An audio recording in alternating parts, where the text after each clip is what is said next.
Very good, very good. Welcome. Thank you. Welcome to Kiruna Forever, an exhibition on moving a city in the Arctic in Sweden. My name is Carlos Mínguez Carrasco. I'm the curator of this exhibition, and I'm going to show you around through some of the works that we have put together for you today. For this virtual vernissage, we have organized a 360-degree experience. So you can have a three-dimensional experience of the room where we are in now. That's great. So, for example, if I look up right now, I will realize that I'm actually standing underneath the work, right? That's right. You just cross through a piece by the artist Outi Pieski that is called Ruosalas Valgat, that in Sami means crossing paths.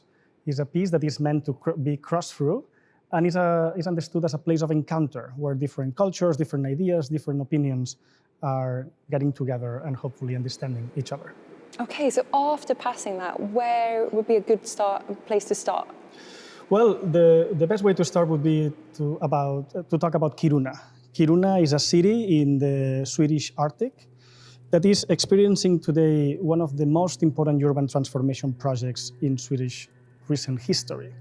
The city is being relocated by 3 kilometers due to the expansion of the mine that grows below it. A third of the population needs to move.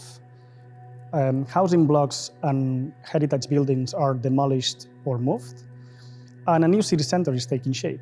All of this happening in a land that has been inhabited for centuries by the indigenous population of the region, the Sami. What is happening in Kiruna is relevant not only because of the sheer complexity of moving an entire city, but because it confronts us with universal questions. What is the limit of natural resources? Until when are we going to keep on digging and mining, and at what price? What happens to the residents' identity and security when their homes are demolished? And makes us wonder how temporary are the cities we all live. So those are actually some quite broad questions, right? So how have you worked with this exhibition to create a narrative that tells that story? Well, we have put together more than 100 works by architects, urban planners, and artists that have been working in and around Kiruna. So we can understand more about the relocation. We can really understand what does it mean to move a city, but also to understand the impact of it and the historical and geographical context of the relocation. For example, a good way to start would be to move to this image on your right, where you can see an aerial image of the mine in Kiruna. If you look up, you can see an aerial image of the mine in Kiruna. This mine, which is state-owned, is today the biggest underground iron ore mine in the world. It has grown so much and is extracting so deep that has jeopardized the foundation of the city, and that's why Kiruna needs to be relocated. These images have been taken by Ivan Ban, perhaps one of the most important photographers of architecture today. Together with Anna Dessing and Michiel van Jersel, have developed an entire project specifically for Kiruna Forever that is titled Global Kiruna. The project follows the iron from the mine in Kiruna to the rest of the world. But maybe the best situation would be if we can hear directly from the authors that are connecting with us from a very special location. Let's take it. Hey, this is Michiel and I'm here in the car with Ilan and Anna, and we're on a road trip. I have something here. This is a piece of Kiruna that we brought with us from our trip there. It traveled all across Europe to this destination that we're about to reach. So we've reached our destination and we parked our car and we walked for a few minutes to the tip of the port of IJmuiden, which is a coastal town, a 30-minute drive from Amsterdam. In the background you see Ivan and Anna. Ivan has been taking photos here.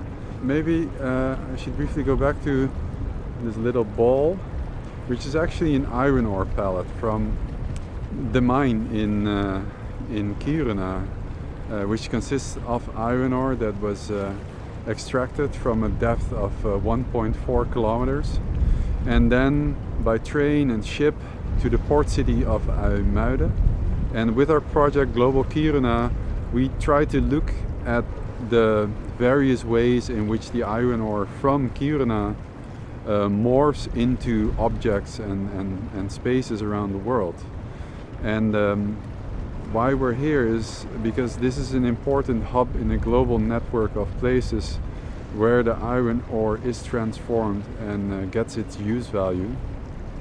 This vast, impressive industrial complex, which you can see here behind me, which plays a very crucial role in the global distribution of iron ore from Kiruna, because from here it is distributed to other parts of Europe, to car plants in Germany and many other places, which we hope to discover in the coming months.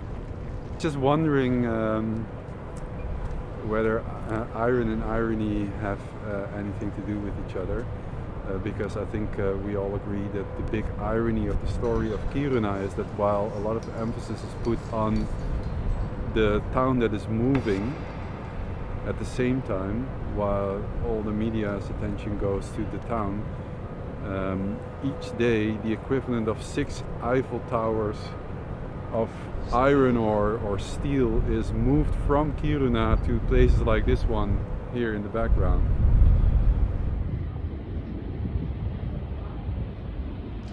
Okay, so I'm actually standing in front of a model of Kiruna as well, right? That's right. That's right. This is a model of Kiruna. This model was displayed originally in the old city hall in Kiruna, a building that is now demolished. This model was used to communicate to Kirunians what were the advancement and changes in the city. So for Kiruna Forever, for this exhibition, we brought the model here to Stockholm, and we asked Studio Folder, an agency of visual research, to do yet another update of the model. So what you see here is a series of visualizations that show what are the moving parts of the relocation of Kiruna. Like the topics that it addresses are, they move from, for example, to understand what are the position of the buildings that are being relocated and where they are going to be moved. Also, it shows something that is very invisible in the city, that is the growth of the mine underground, and what are the impacts of that growth in the different sections of the city. It also shows something that is more intangible. For example, the relationship of the city with the price of the iron in the global market. Or, for example, the relationship of the city and the reindeer herding routes that are so important for Sami culture. Right, that's actually quite interesting, because I mean, Kiruna is not the first city to be moved. It's not actually the first mining city to be moved. So why would you say that this has become such a huge topic and a huge deal to move Kiruna? Right. Well, we have to understand that Kiruna is not any city that has been built on the site of extractive efforts. If you look at the historical and geographical context of Kiruna, you realize how key the city of Kiruna is for the urbanization of the entire north of Sweden.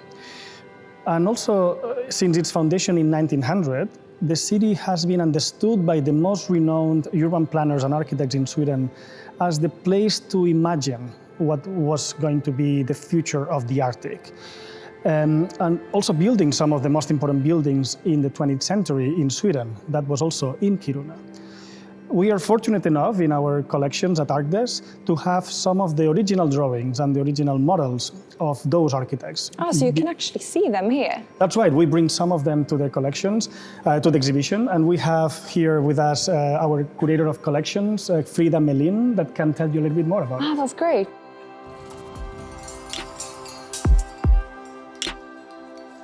Hej Frida! Men hej! Här står du och hänger vid samlingarna. Ja, jag jobbar ju som intendent för samlingarna här på ArcDes och jag har varit med och tagit fram en del material till den här utställningen. Ah, vad har ni hittat för någonting då? Vi hittade en hel del faktiskt, för när man byggde upp Kiruna så anlitade man ju några av de främsta arkitekterna och många av dem finns representerade här i våra samlingar. Och en av dem är ju Ralph Erskine som var en av 1900-talets kanske mest intressanta arkitekter. Och han var också särskilt intresserad av det arktiska klimatet. Så när han hade dåligt med jobb på 1950-talet så började han på eget initiativ att rita på en stadsplan och vision för Kiruna. Och vi har ett helt fantastiskt ritningsmaterial från hans arbete. Han var också mästare på att illustrera sina visioner. Som till exempel, här kan vi se hans vision om Kiruna som en metropol i det arktiska landskapet med skyskrapor och blandat med mindre bebyggelse. Just det, man ser alltid de här små människorna som är med. Ganska mycket folk. Ja, men precis. Det är alltid liv och rörelse. Det är liksom en puls i den här staden.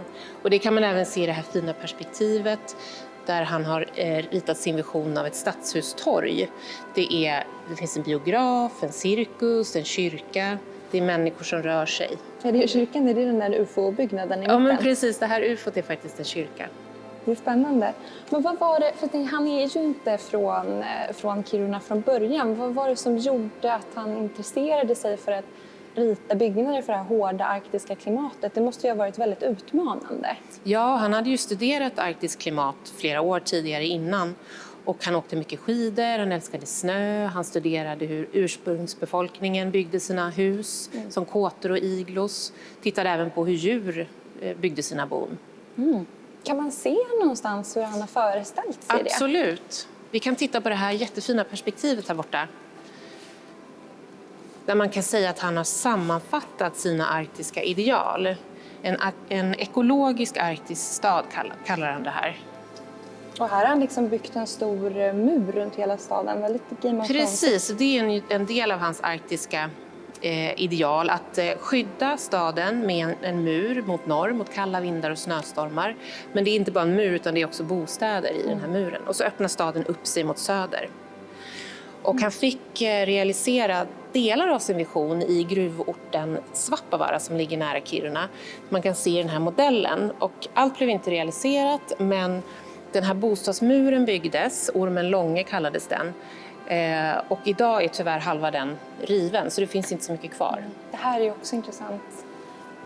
Vad som händer med kulturminnesmärken i den här flytten. Hur avgör man egentligen vad som ska rivas och inte? Ja, precis. Men det kan vi fråga Carlos om. Följ med honom. Ja, okej. Yeah, please follow me. Perfekt.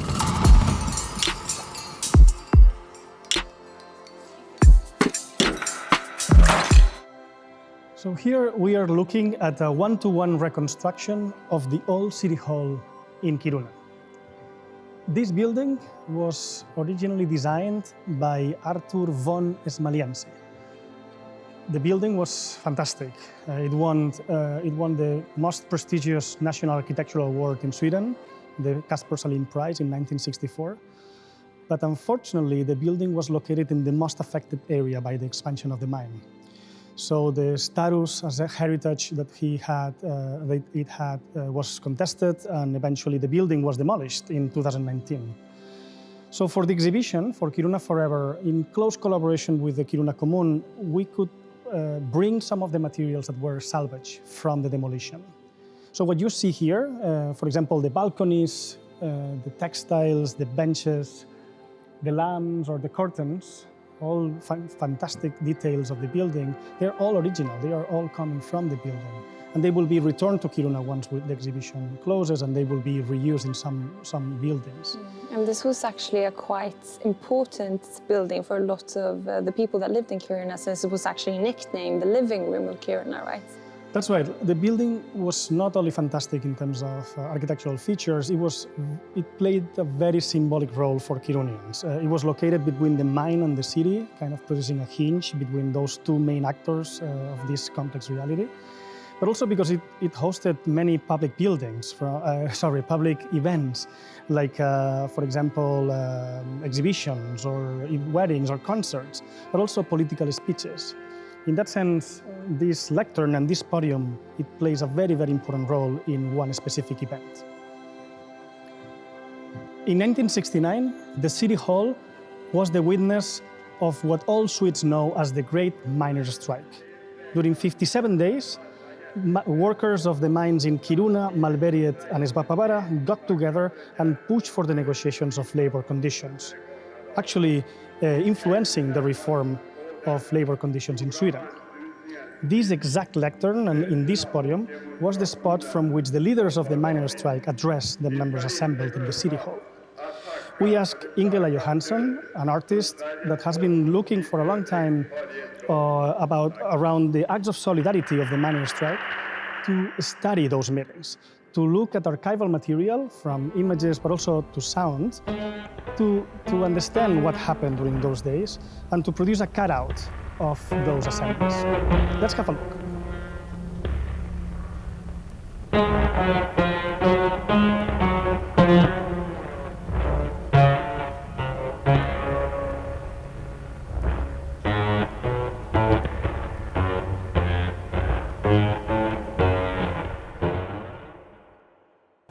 gruvarbetare. Ska vi hålla förhandlingarna här i Kiruna? Ska vi hålla förhandlingarna i Stockholm? So that's a very clear message, isn't it? Yes, well, the film by Ingela Johansson reminds us of how important architecture is for political struggles and how that affects us all. For us, what is important is that it confronts us with questions of what is the value of a building, what is legacy, and how heritage is contested in radical transformation times like the ones that Kiruna is experiencing today. So I'm also noticing that there's a couple of photos in the back. Yes, we have an interesting series of photographies that can be good to follow up. Let's go. Yeah, sure. So here we have 3 photographies by Klaus Steinmann that Ardes commissioned of the demolition of the City Hall in early 2019. And on each side, we have a series of photographies that we consider one of the most powerful photographies of the City Hall. Writer Ylva Fritt initiated a project called The Last Light and invited Eric Levander to do a photography series of the last days of the building before it was demolished. The building is empty of people, but also of ornament. So, representing all the details and the fantastic features that the building had. For example, in this photo, we see what it was called the Blue Room, a room that was adjacent to the council room, and where we can see how Arthur von Ismaliensi was imagining and thinking not only about the volume of the entire building, but also to the detail of each of the furniture elements of the building. And here we can actually see what the City Hall used to look like. That's right. This is the section that we have reconstructed in this exhibition and shows the main hall of the building where all the events that we mentioned before were held. Yeah.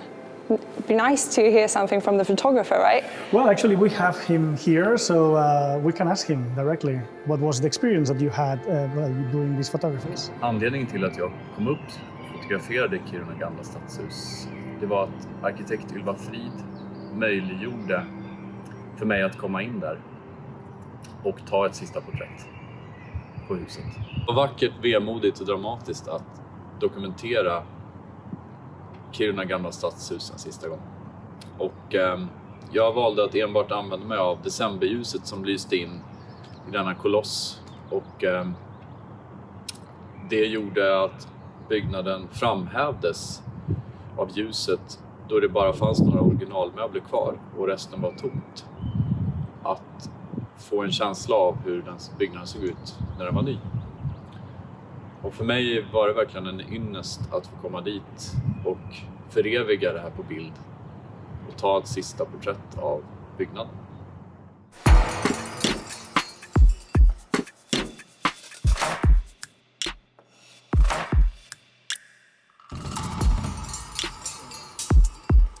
Okej, Frida, nu har vi ju tittat på en kulturminnesbyggnad som har rivits.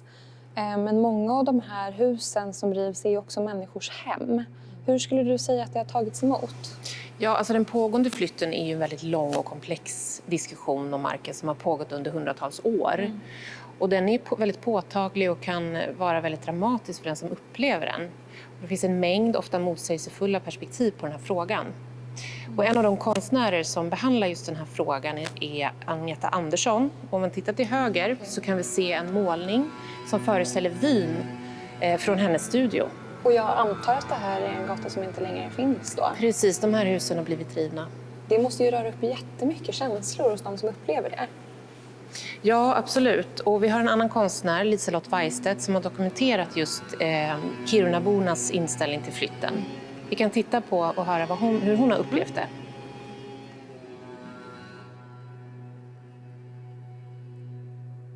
Hej, jag heter Liselott Weistedt och jag ska berätta om mig själv och mina filmer. Jag flyttade tidigt från Kiruna, redan som 17-åring för att studera. Men Kiruna har alltjämt varit mitt andra hem och där jag har känt mig tryggast. Paradoxalt nog. Det som driver mig är att alla vi som bott och levt i Kiruna bidrar till att Kiruna är en levande stad. Det är vi som är staden. Våra gårdar och platser är våra hem. Våra hem är värda att minnas. Vi är värda att få ha kvar minnena av våra hem. Det handlar om plats och identitet. Kvarteret Ortdrivaren. Jag tänker mycket på hemmets betydelse i den filmen. Och jag berör bland annat känslan av hem. Och vad betyder hemmet för oss och hur hanterar vi förlusten? Och i filmen Bromsgatan, som är den mest personliga av de här 3 filmerna. Jag har filmat i området Ullspiran medan det revs 2015. Jag filmade bland annat den sista familjen som flyttade ut från gårdarna. Och jag gick in i lägenheten för att leta efter spår av levda liv. I filmen gör jag också kopplingar till min egen uppväxt i området. Filmen The Girl Kiruna. Filmen följer Kirunas barnbarn, Britt Inger Kiruna. Och hon berättar om sin mormor Kiruna. Den första flickan som föddes i Kiruna. Och det bestämdes av Hjalmar Lundbom, Kirunas grundare, att en flicka i varje generation i den familjen skulle heta Kiruna. Och idag finns det 6 generationer Kiruna. Ja, alltså hade det varit jag så hade man ju verkligen börjat känna att man går en ljus framtid till mötes. Och då undrar man ju, hur ser framtiden för Kiruna egentligen ut? Precis, det kan Carlos visa oss. So in this visit, we have seen how important mining is for Kiruna. We have seen how buildings are being demolished. We have heard from Kirunians about their personal experience of the relocation, but there is an entire facet of Kiruna that is full of hope and dreams about the future.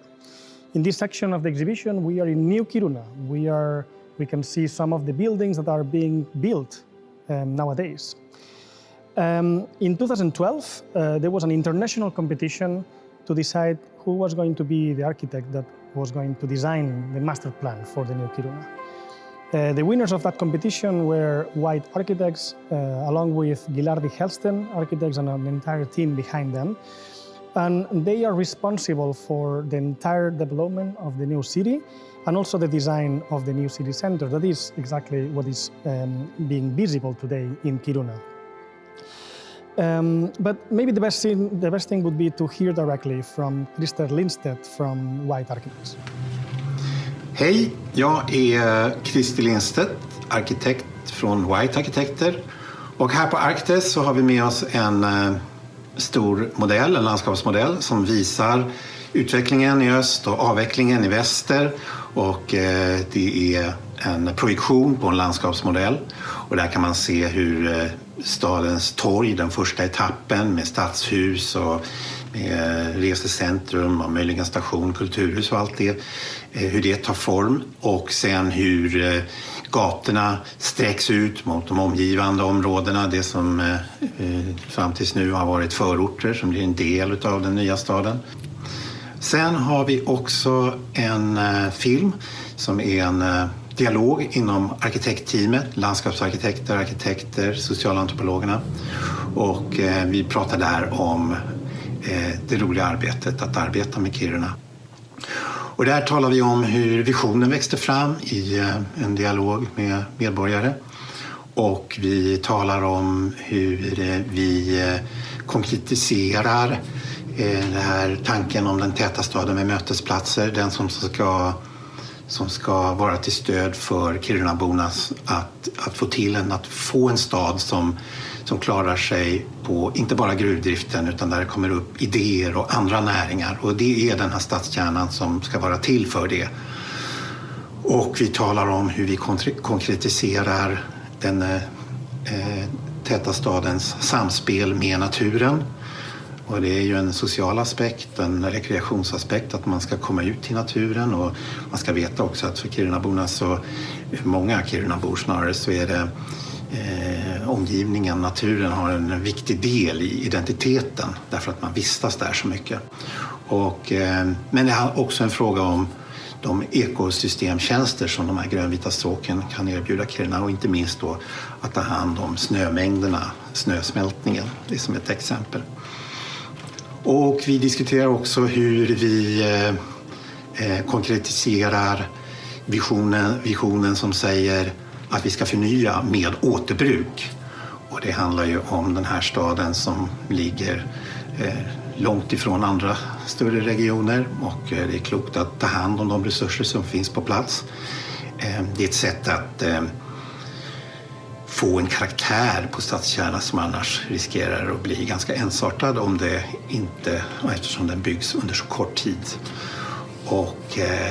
Och ännu mer så handlar det om att ta hand om de kulturmiljövärden och andra värden som finns i det befintliga och som kan bidra till att få med sig den identitet som Kiruna har byggt upp under 100 år med sin stad, den som går förlorad nu till vissa delar. Men då hoppas vi att det ska in i det nya. Och där pratar vi om, inte minst om kyrkans placering och ska ge den en meningsfull plats i den nya staden. Hur gör man det? Det diskuterar vi där också. Så att om ni är intresserade av de här frågorna så hoppas jag verkligen att vi ses på Arktis. Så välkomna. Hej!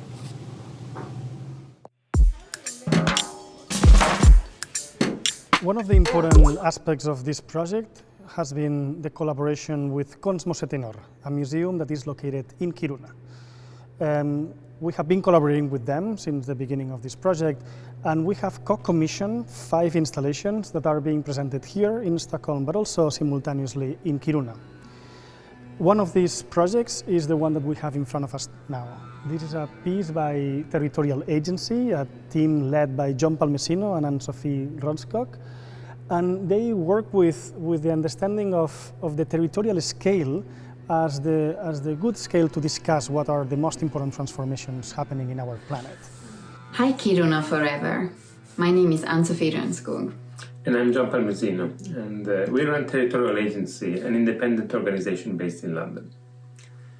The project North and On, which has a subtitle almost semi-post-neo-quasi-colonial, studies how the oscillations in the world systems are affecting the vast territories of the Arctic and subarctic. It is a complex set of transformation that is reshaping the higher latitudes. Since around 2007, we have been fascinated by the transformation of the North.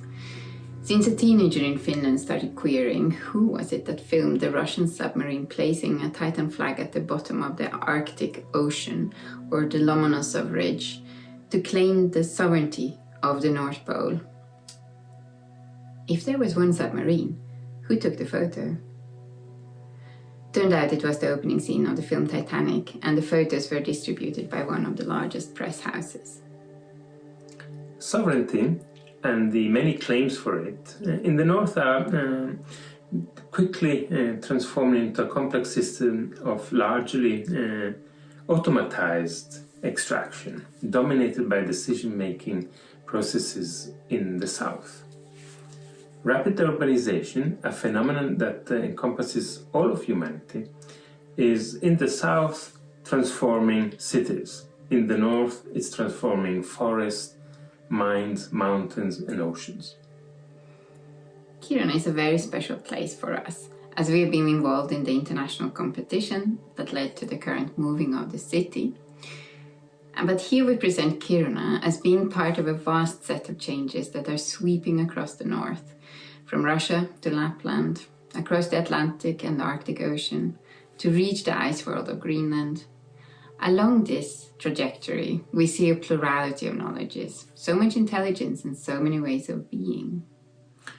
The knowledges, informations, and distribution systems that characterize the contemporary North are a part and component of the technosphere, the sum of all elements that characterize contemporary life. The material fluxes, the energy fluxes, and of course the building of cities, the large industrial compounds, and the moving and more materials in through the complex system of logistics. We are using more energy for the sustainment of this system than ever before, extracting these energies from the biospheres, the lithosphere and the atmosphere. A new series of territories emerge from the rise of the technosphere, cutting across pre-existing boundaries and borders, reshaping relations between polities and their spaces of operation, reimagining ways of being together, of cohabiting. It is a landscape in the making, further measured and surveyed, automatized and controlled, secured and interconnected, with more and more technology. The North is a new space, open on all sides. This new space, open on all sides, is the space depicted in the large wall print, a framing of Kiruna looking out to the northern technosphere, not looking south to the population densities and decision-making centers, looking into the depth of human extractions, all from the ocean or the ice or the geological stratus, everything that we can reach.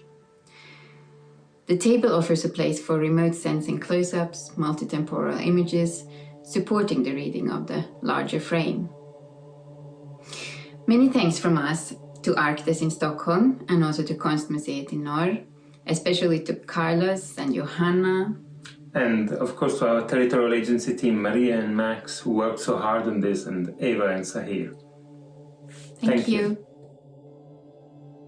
Well, we are arriving to the end of this virtual vernissage. Thank you so much for staying with us. I want to thank all the artists that have been contributing to this project. We have so many other fantastic works in this exhibition. We couldn't cover all of them today. We didn't have enough time for that.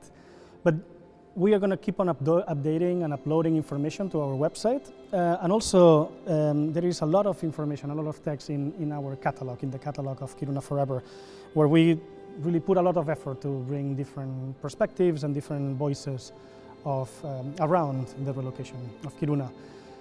Another thank you is to all the team that is behind this project. This is a large project with a lot of people behind, and I want to send a big thank you to everybody there. I'm gonna go, but before I go, I'm gonna leave you with a small clip that Emil Mircel, an architect that was born in Kiruna, has made to some of the citizens of Kiruna.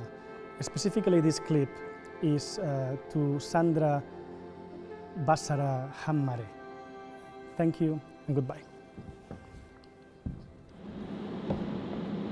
Och nu känns det typ som att det är cred att säga att man kommer från Kiruna, för alla pratar om Kiruna, ska åka till Kiruna och ska liksom, om man bara, jag kan inte säga Kiruna, alltså tänk på Koskoskulle typ, tänk på något annat och så här. Och så är det som att man typ blir typ skammad av sig själv för att man vill tänka på Kiruna. Men Kiruna är mitt, det är inte typ alla som kommer hit och tittar, de förstår inte ens liksom vad som var här och vad som är borta nu. Hur ska jag kunna ha ett samtal om Kiruna på riktigt, eftersom att det är så privat? Alltså det är så nära ens egen hud. Ursprung, var kommer man ifrån? Alltså samtidigt som det liksom flätas samman med så här identitet och liksom så här, kring andra frågor. Så det är lite kvar att sy, inte mycket. Men det måste nålas om, för det är inte samma liksom, den hänger inte liksom helt sådär rätt. Jag blir så glad varje gång jag kommer hit och bara tar på den. I morse innan vi åkte skidor så jag typ tagit på den och höll på med så här sjalarna och bara så peppad. Det skulle bli klart. Alltså när det är som att jag saknar redan som på förhand, eller vad man ska säga. Det är som att man kikar framåt i framtiden. Bara hur kommer det? Alltså som att jag redan har börjat sakna det som inte är borta redan. Och varje gång jag säger det så är det som att jag kan inte sätta det i perspektiv mot andra saker som händer i världen. Alltså verkligen så här städer som bombas och är med krig och olika platser där vars hus rivs av andra anledningar.